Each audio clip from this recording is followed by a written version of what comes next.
And ladies and gentlemen, I'm so glad that you're joining me today, which is Friday, December 3, 2021.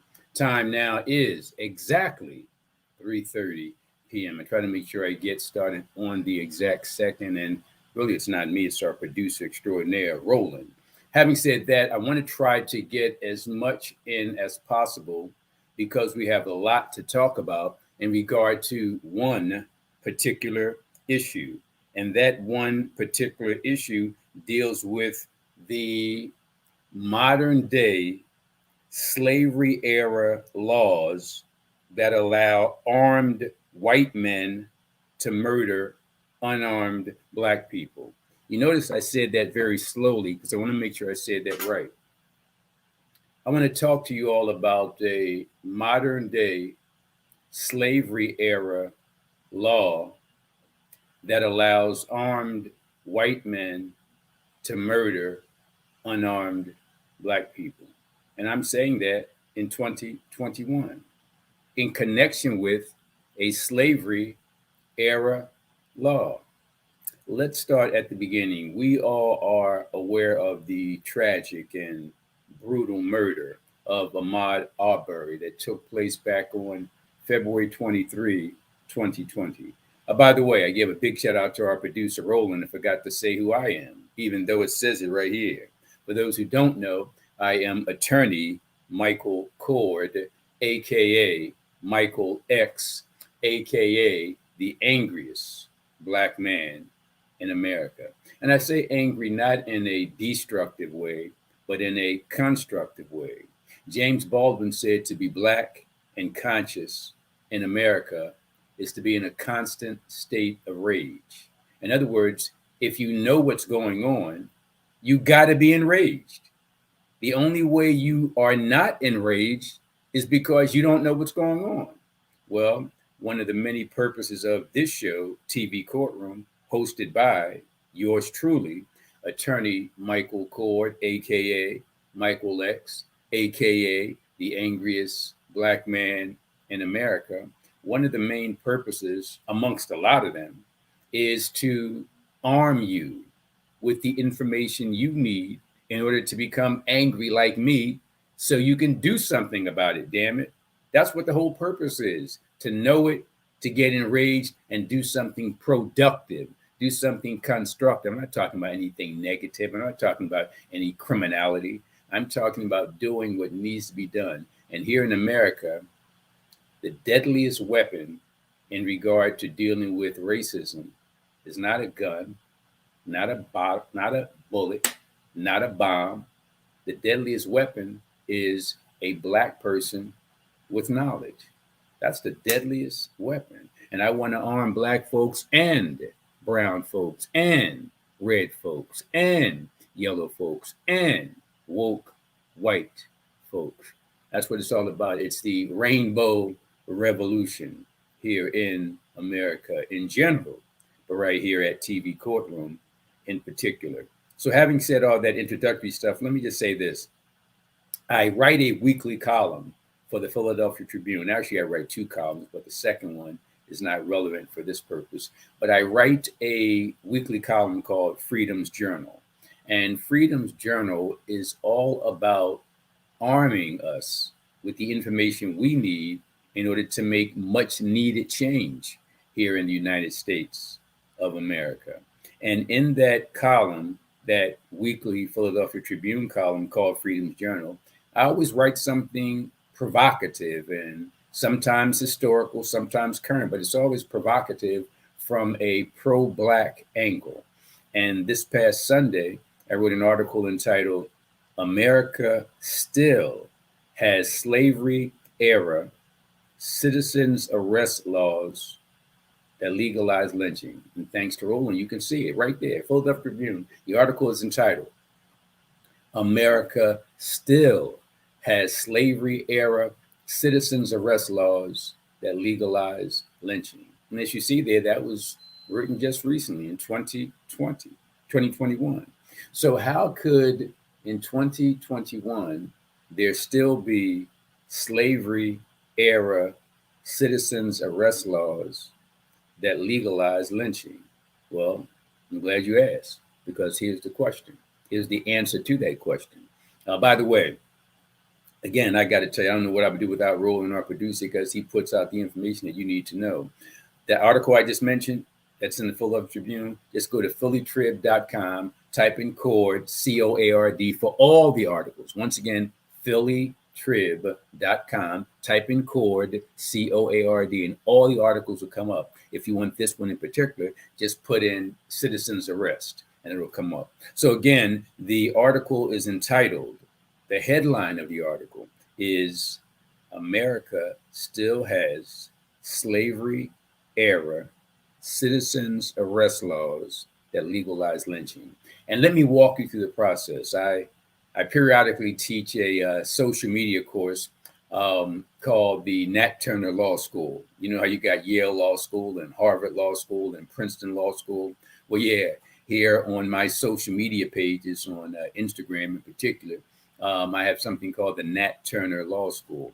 You all know about Nat Turner, a black man who stood up and resisted slavery in the only way he knew. And big shout out to him for doing the right thing. I wish more of us had done what Nat Turner did. But anyway, in acknowledging Nat Turner, what he did in Virginia in the year 1800, here in 2021, I call myself Nat Turner with a law degree, because I want to put the information out, and a lot of the information comes out through this program I call the Nat Turner Law School.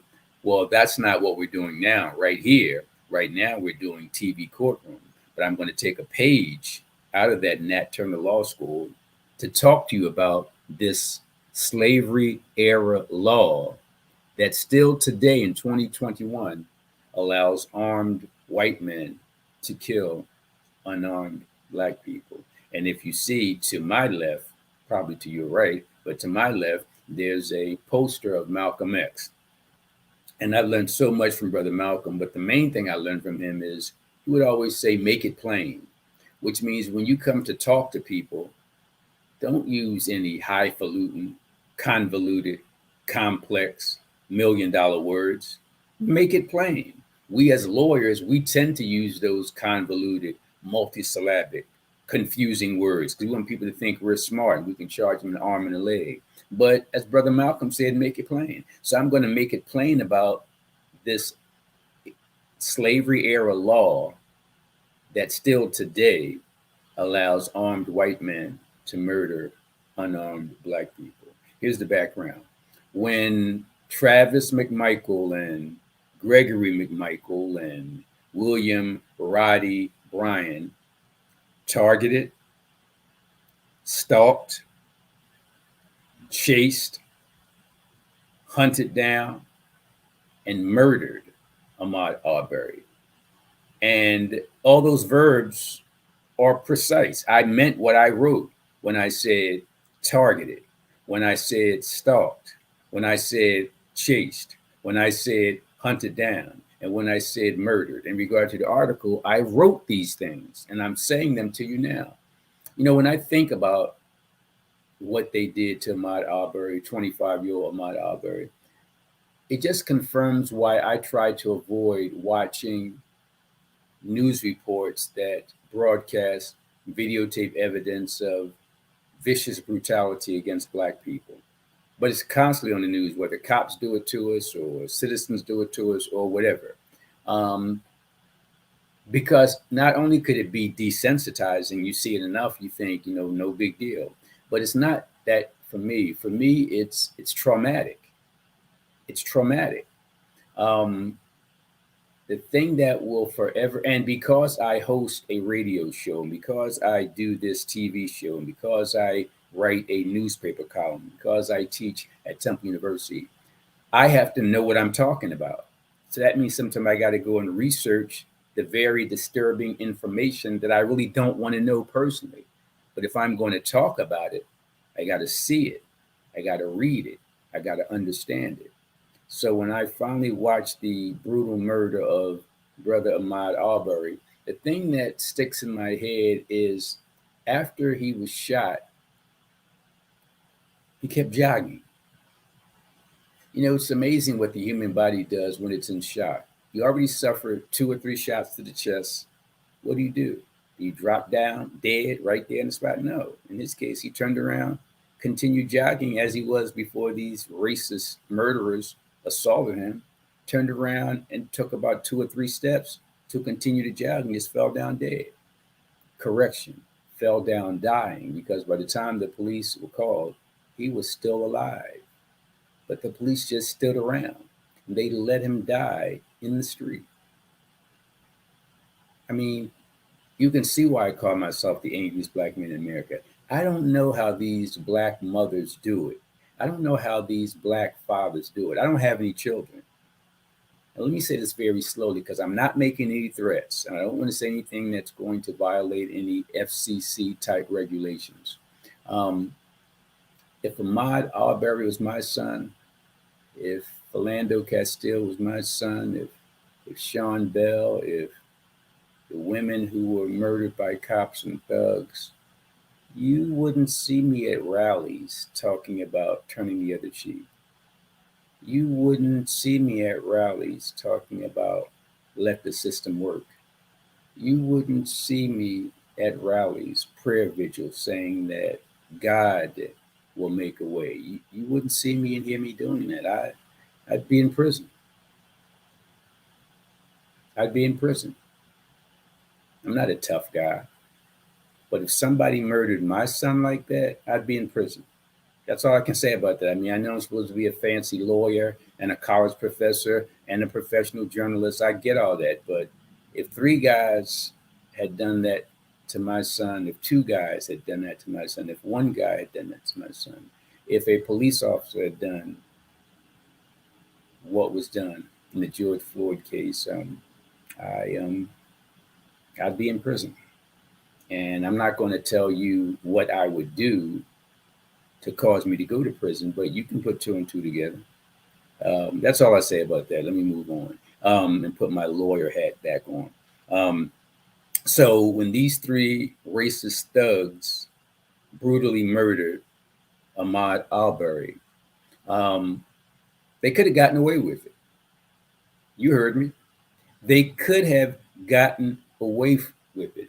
If they had been 3 thinking murderers instead of 3 stooges, they would have gotten away with it. Why? Because there was a Georgia law that kind of sort of allowed them to do what they did if they had been thinking. Think about what I just said, that there was a law on the books as of February of 2020 that kind of sort of, if these 3 thugs had been thinking, allowed them to do what they did.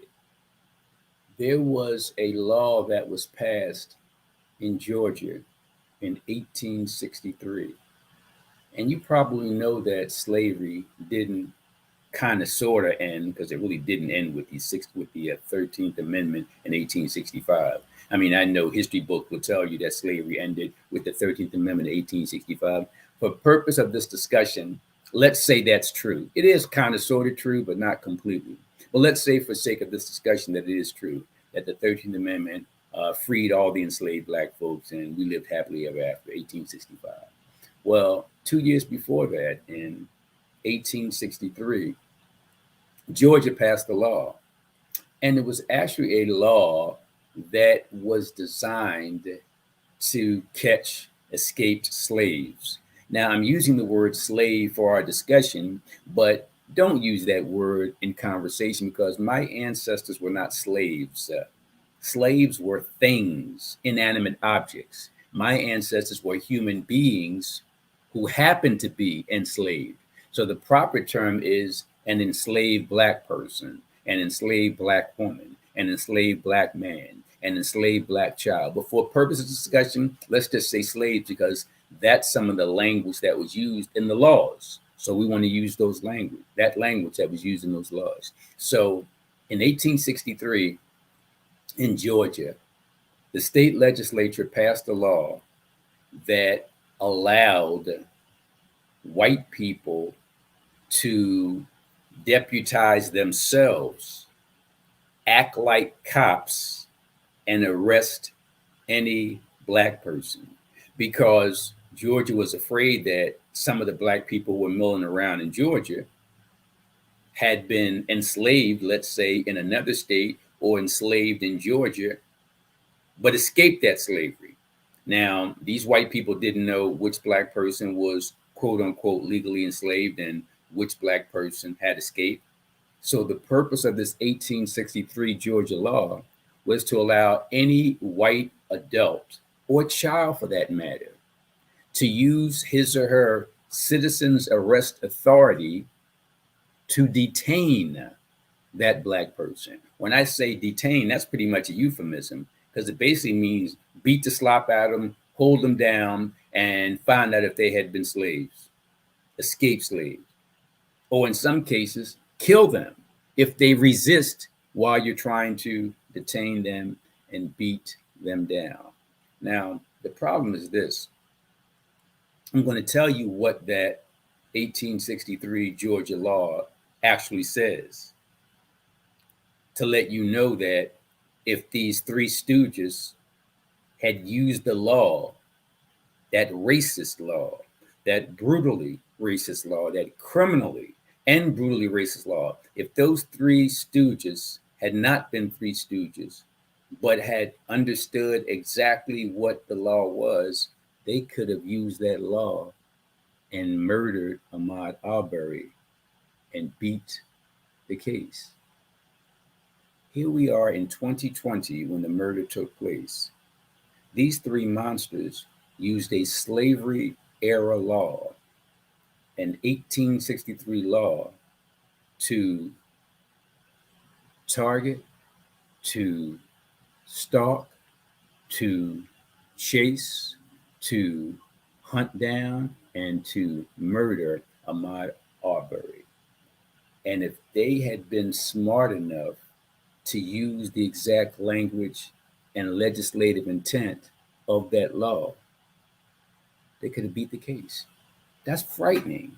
That's like saying, for example, that today is Friday, for example.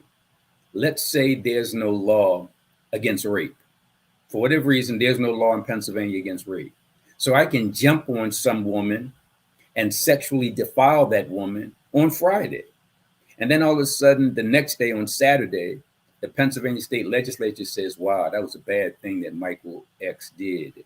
So we're going to pass a law making rape illegal.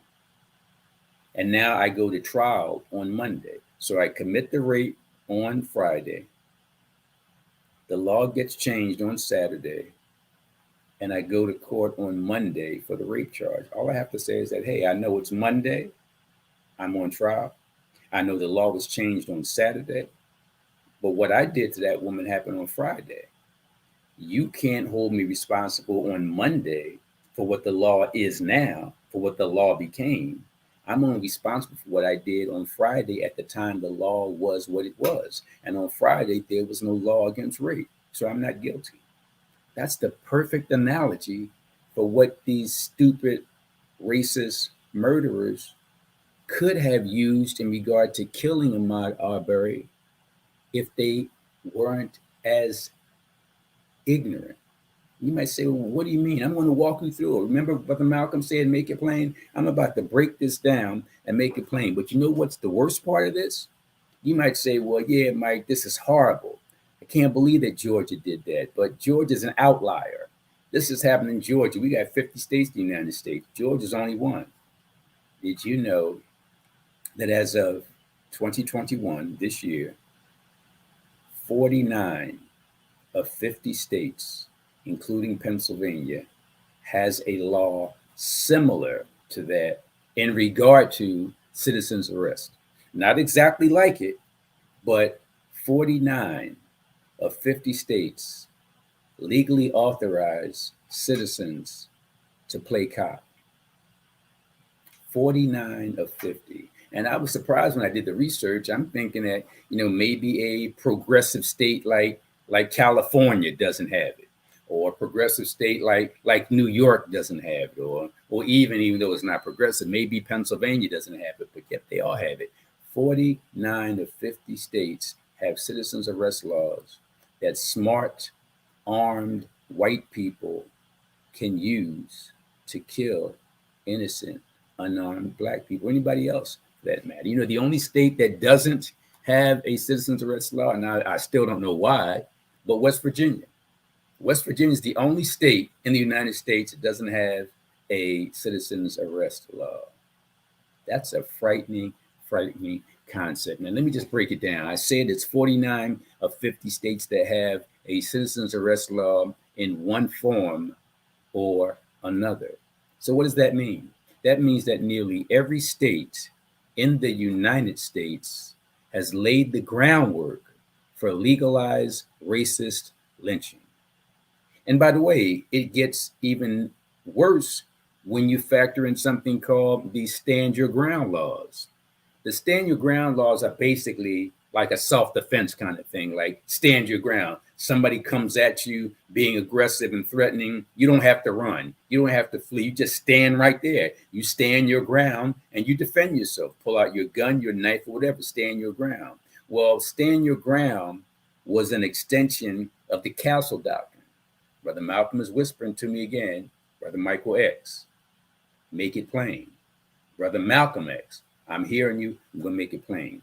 There's something called the Castle Doctrine. And the Castle Doctrine came out of Britain. And as you know, the United States was a colony. I should say America was a colony of Britain. So even to this day, a lot of the laws in America came from its big brother, Britain. So, you know, people had castles back in Britain. And the Castle Doctrine was that, and this is what they actually said, a man's home is his castle. So if you're at your home and somebody comes to your home starting trouble, you just pull out your gun, you just pull out your knife, and you just kill them, because a man's home is his castle. That's the terminology they use. Well, stand your ground laws, and by the way, here in Pennsylvania, they have that. Stand your ground law is an extension of the Castle Doctrine, because stand your ground law, let me back up. Brother Malcolm's whispering, Mike, you got to make it plainer. In your home, in your castle, you don't have to retreat. If somebody comes to your house and they're trying to beat you down, somebody comes to your house, they're trying to rob you, you don't have to run from the front door to the bathroom. You don't have to run from the front door to the basement. You don't have to run from the front door to the bedroom or the attic. You don't have to run anywhere, because it's your castle. If you're right there at the doorway and the person's trying to come in, you handle your business. That's the Castle Doctrine. Well, the stand your ground laws, Pennsylvania has one, says that your home, your castle, your home travels with you. What does that mean? In the same way, you don't have to retreat when you feel threatened at your house.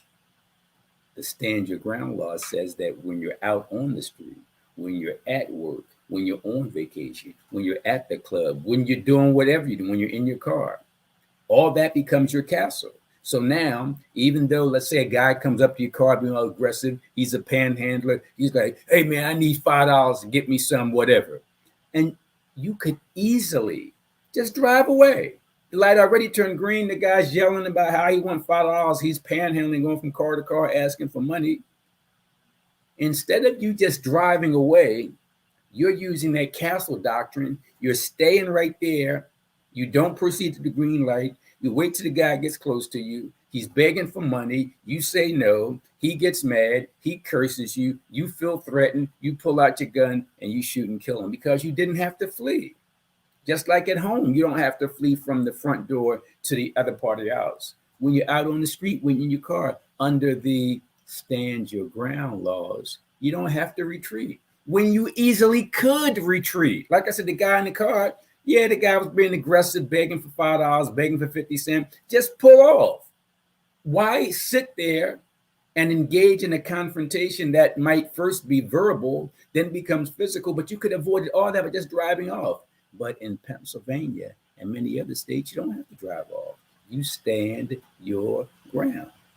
So when we look at these citizens arrest laws, combined with the Castle Doctrine, combined with stand your ground,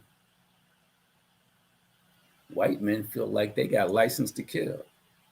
And they kind of sort of do. And I'm saying white men because which demographic has more guns in America than anybody else?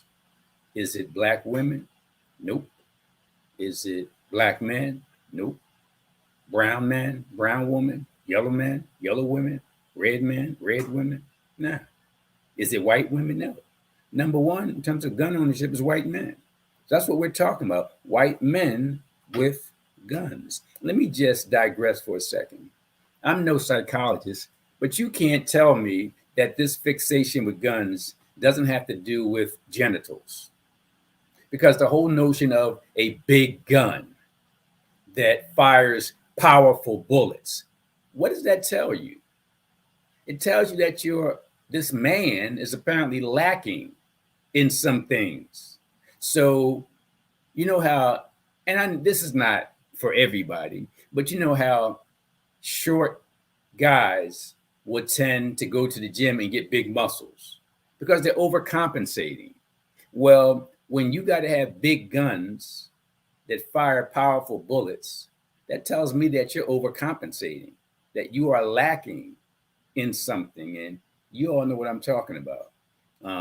Anyway, let me get back to what I was discussing in connection with the citizens arrest laws, compounded with the Castle Doctrine and Stand Your Ground. We want to focus on citizens arrest law. So the law in Georgia says the following, and I want to break down what that law in Georgia says so you'll know exactly what we're talking about.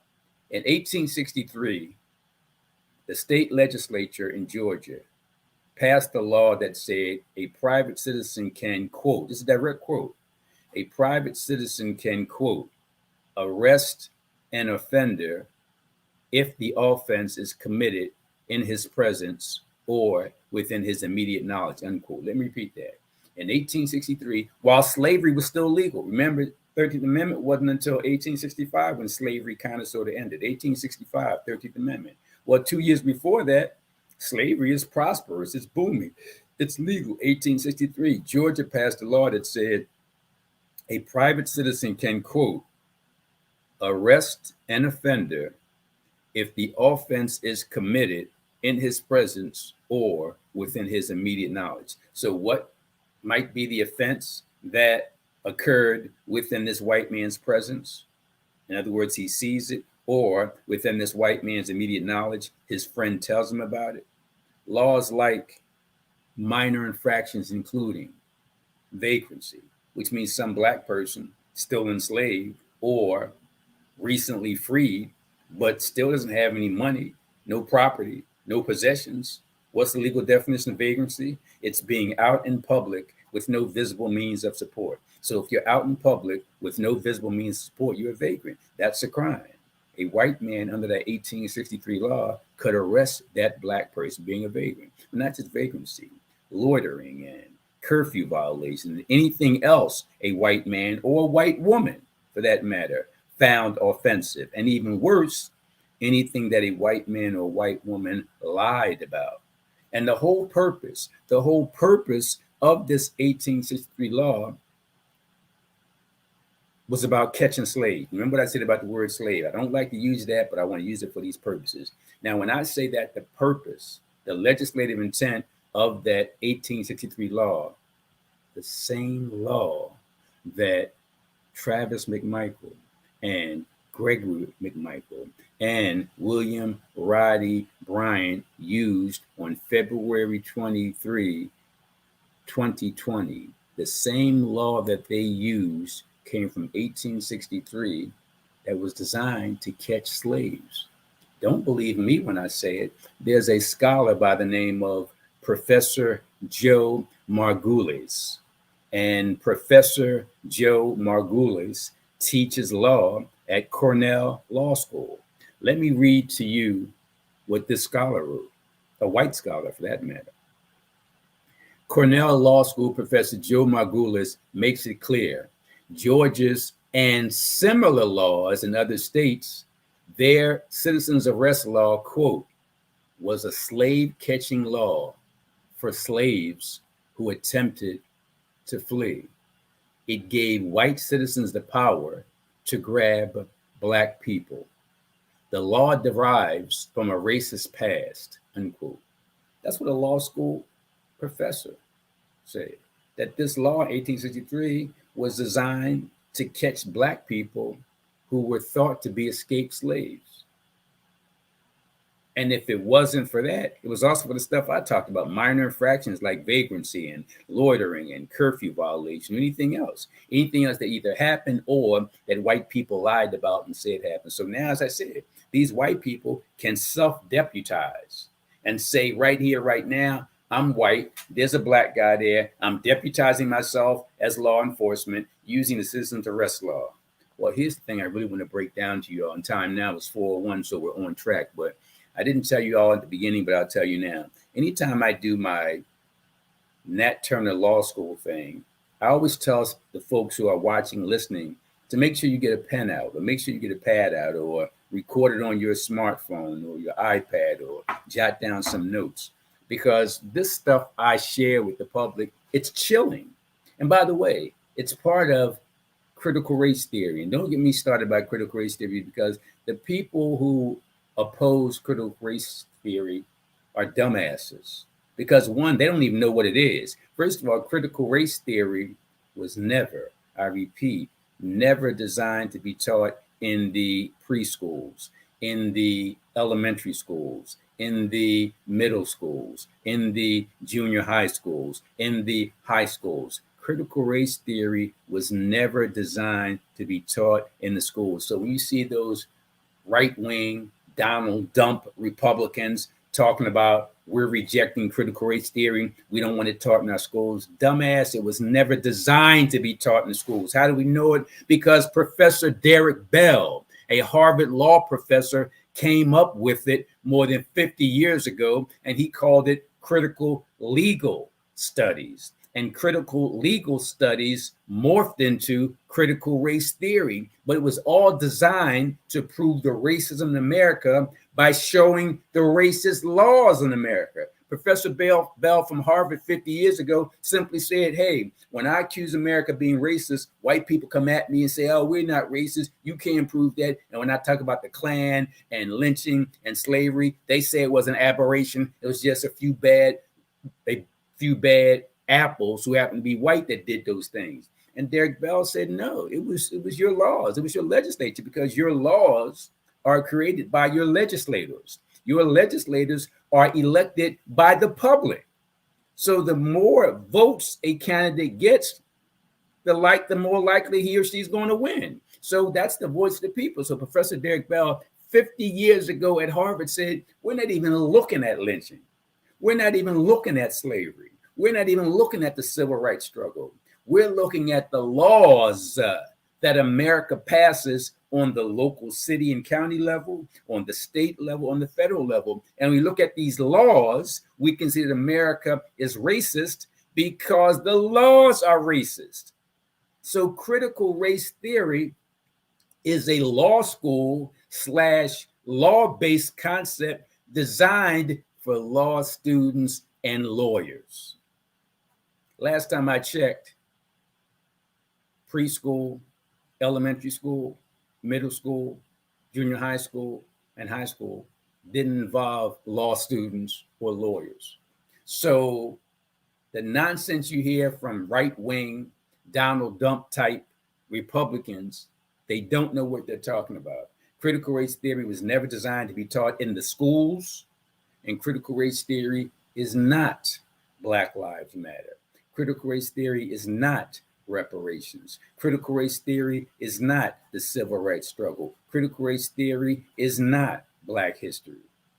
Critical race theory is a critical look at the laws to prove that America is racist. A perfect example is the law that was passed during slavery in 1863, was used by 3 white men in 2020 to murder a Black man. That 1863 law was designed to catch escaped slaves. If that's not racism, nothing is. That, I'm telling you, is critical race theory. We're not here to talk about critical race theory. I might do that later. We're here to talk about citizens' arrest laws. Well, as I said, slavery kind of sort of ended in 1865. This Georgia law was passed 2 years before in 1863. But here's the thing. As I told you, the language of that 1863 law was that a private citizen can, quote, arrest an offender if the offense is committed in his presence or within his immediate knowledge. The number one offense was, hey, you a slave and you escaped, so I'm going to use my citizen's arrest authority to detain you and beat you down if I have to and kill you if I have to. But it wasn't just escaped slaves who were suspects. It was also people accused of vagrancy, of loitering, of curfew violation, and many, many other minor infractions. There were laws, for example, like the railroad law, which said that black people cannot be within 50 yards of a railroad line. You might be like, why would there be a law like that? Very simple. Black people weren't stupid. They were jumping on trains in the South to get to the North. So many Southern states made it illegal for black folks to be close to a railroad line. There was the worst of it all. Well, no, they're all bad. There was actually a law called the White Women Yelling Law. White Women Yelling Law. What was that law? That was a law that said that black men could not raise their voice in the presence of white women. It didn't say that black men can't threaten white women. It said that black men cannot even raise their voice in the presence of white women. Those were laws. Who does it? There were laws saying that black people could not look out of the same window that white people look out of. Let me repeat that because you might have thought I was mistaken. There was a law that said black people were not legally permitted to look out of the same windows that white people look at. And I was trying to figure out what's the rationale there. The only thing I could think of is that often when folks look out of windows, they have to be close to each other because they all kind of huddle up so they can all look out of the window together. And I guess the purpose was to make sure that blacks and whites didn't come close enough together to look out of the same window at the same time. But what I'm saying is that the citizens arrest law in Georgia from 1863 made all that illegal and made black folks doing stuff, made that illegal, but made it legal for white people to use their citizens arrest authority to literally murder, not just to detain, not just to hold, not just to beat down, but to murder black people. So I read the language of the 1863 law. So if those three murderers of Ahmaud Arbery had been smart, while they were killing Ahmaud Arbery, they should have yelled, citizens arrest. They should have yelled, felony. They should have yelled, I feel threatened. They should have yelled, stop resisting.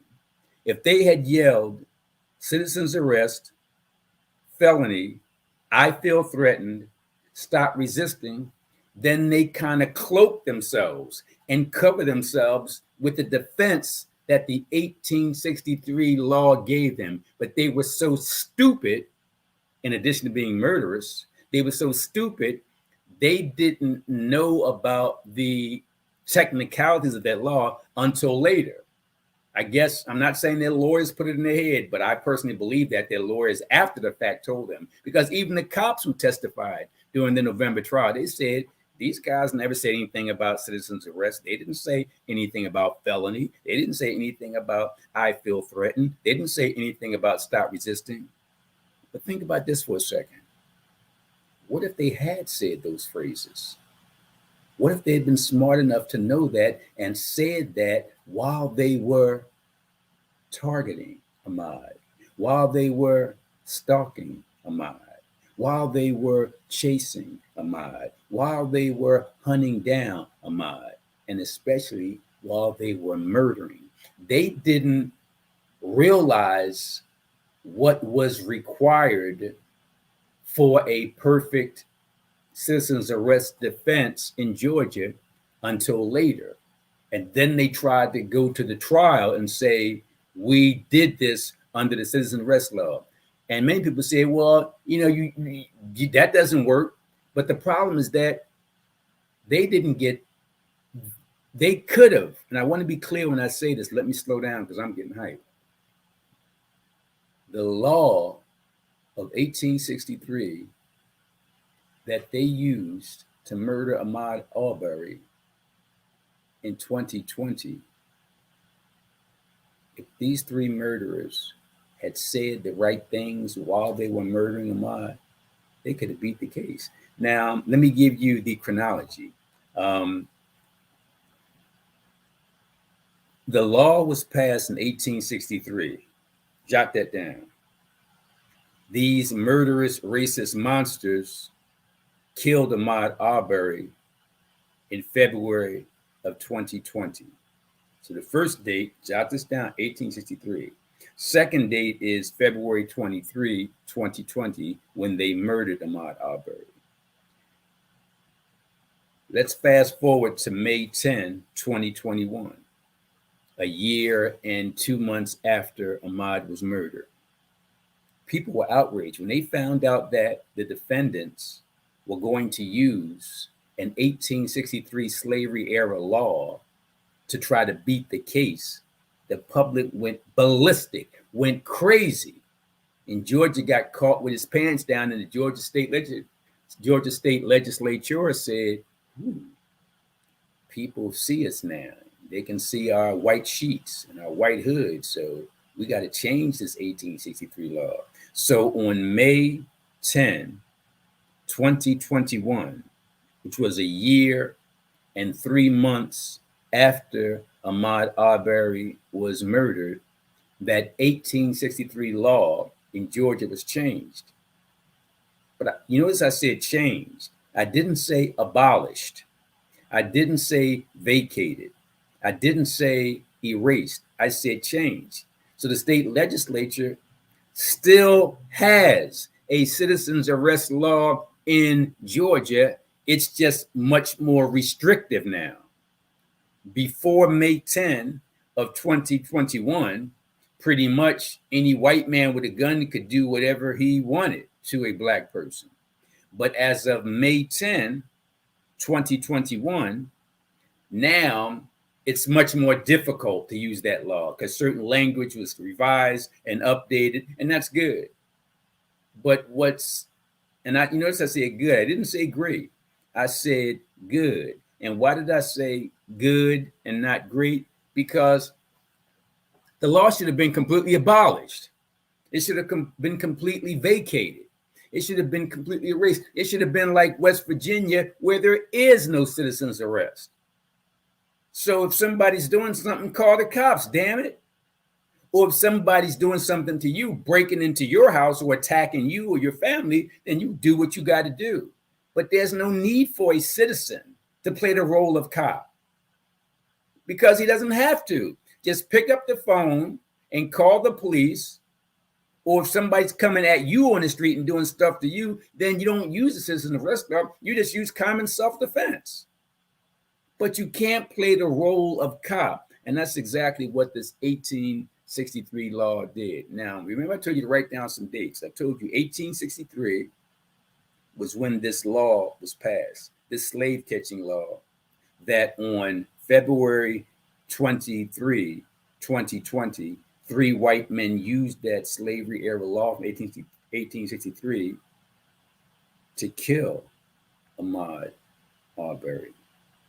The state of Georgia, 1 year and 3 months later, on May 10, 2021, changed that 1863 law. Now we go to the 4th date, which is November 2021. In fact, it was November 4 to November 12. I'll give you the exact date. In fact, it was November 5th until November 24, 2021. That's when the trial took place. November 5th to November 24th of 2021, about 2 weeks ago it ended.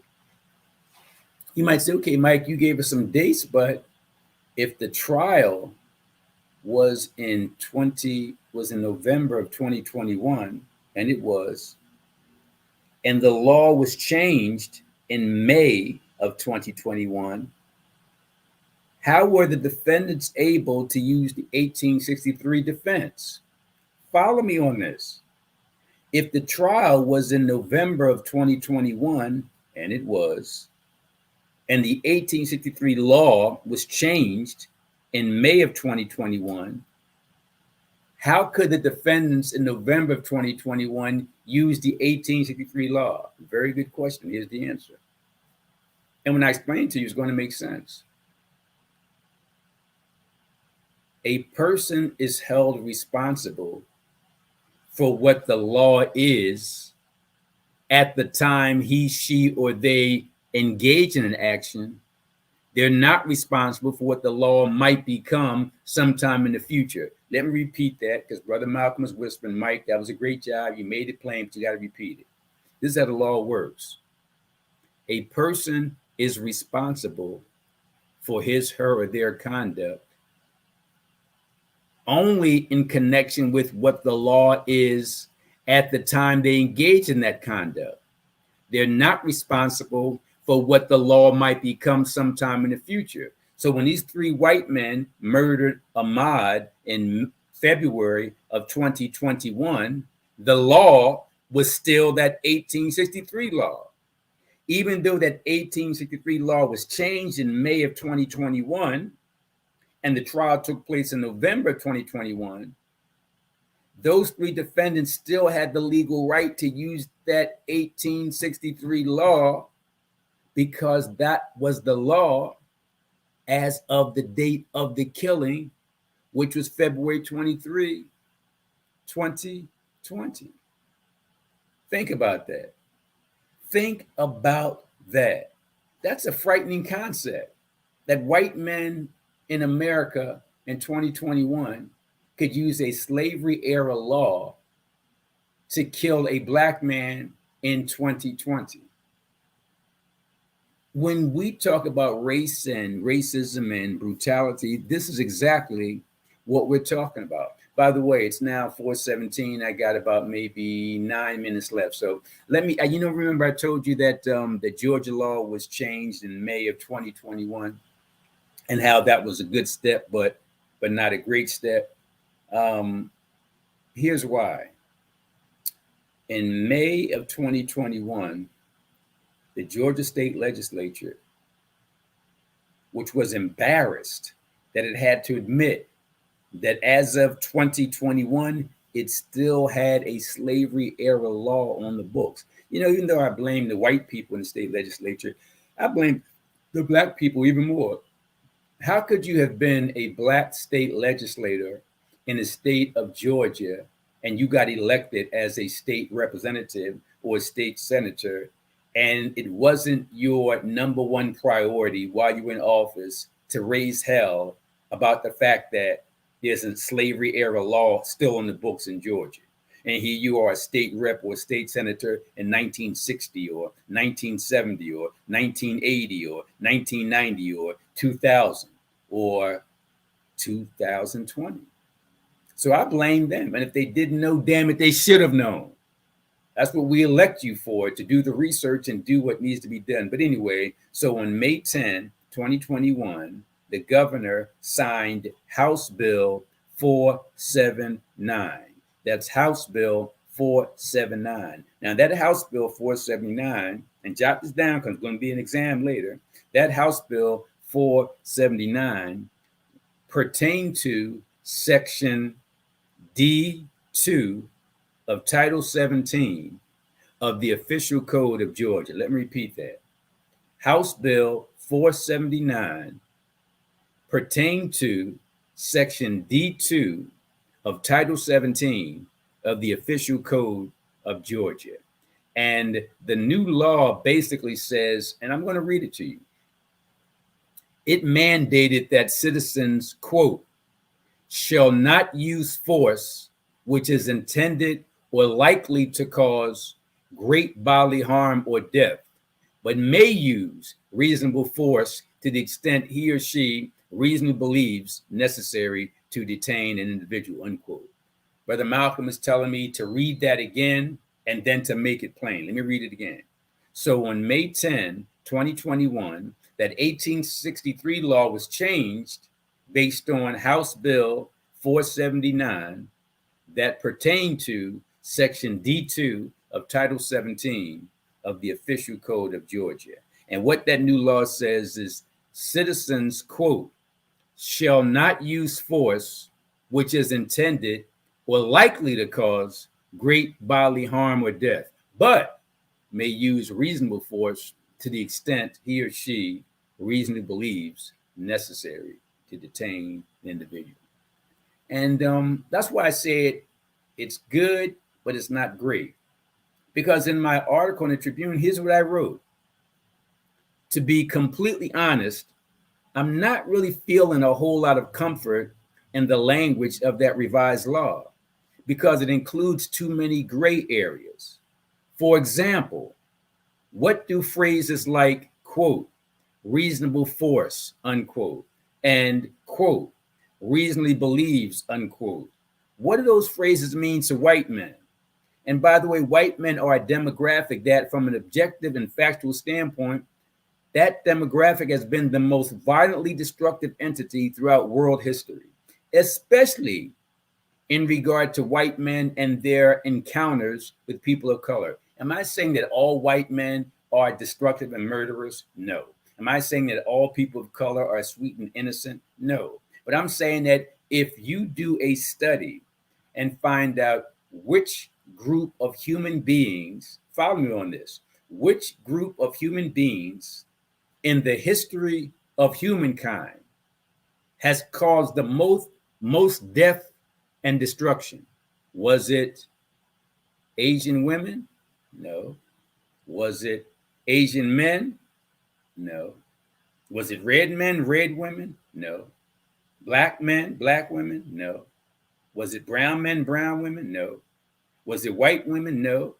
It was white men who caused the most death and destruction in world history.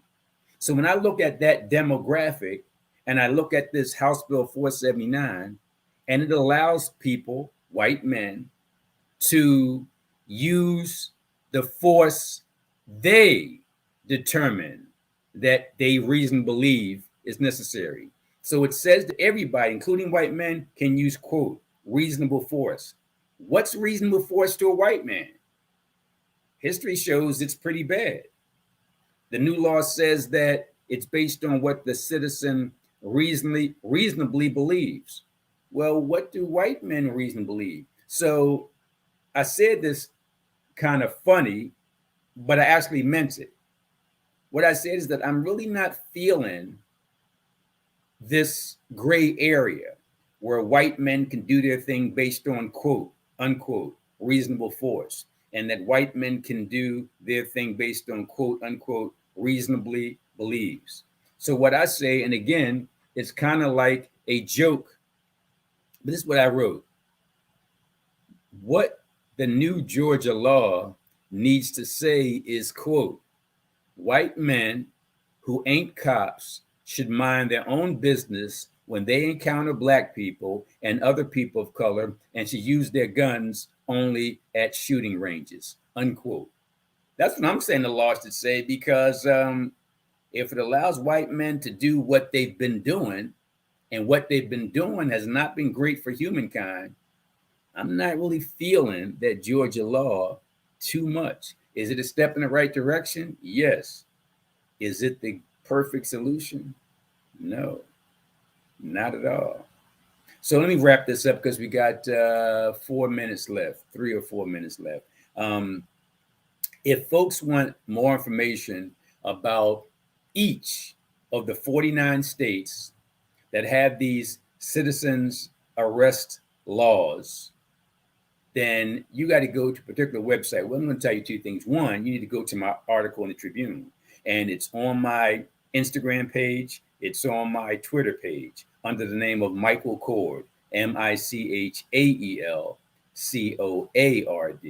Or, as Roland is telling us, all you need to do, I should say, as Roland is showing us, Or you can just go to the Philadelphia Tribune. Just go to phillytrib.com. That's phillytrib.com. Type in CORD, COARD, and this article will come up.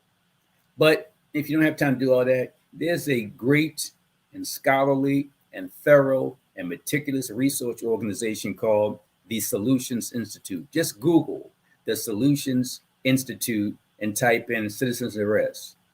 Solutions Institute has an itemized list of each of the 50 states and what they say or don't say about citizens arrest laws. And they've done extensive research and found that 49 of 50 states have citizens arrest laws. For whatever reason, I still can't figure it out. West Virginia is the only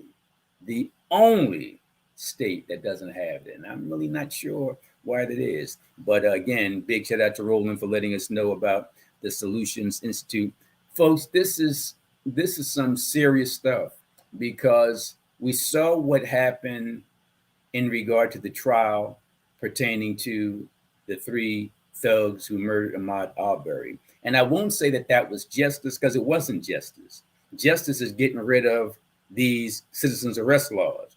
Justice is ending white supremacy.